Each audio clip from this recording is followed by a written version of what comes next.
कि इसको मेरे गुस्से की परवाह ही नहीं है, ये फिर मुझसे मांग रहा है।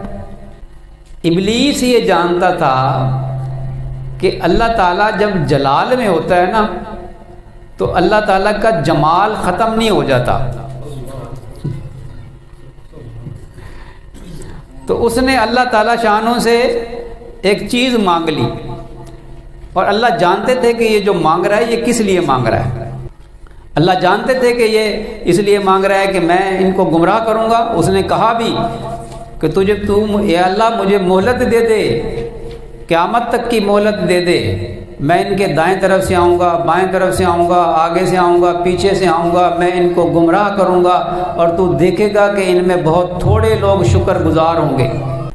अब देखें, दुआ मांग रहा है अल्लाह जलाल में, और ये दुआ मांग रहा है, और अल्लाह ताला शानों ने फरमा दिया कि जा तुझे मोहलत दे दी।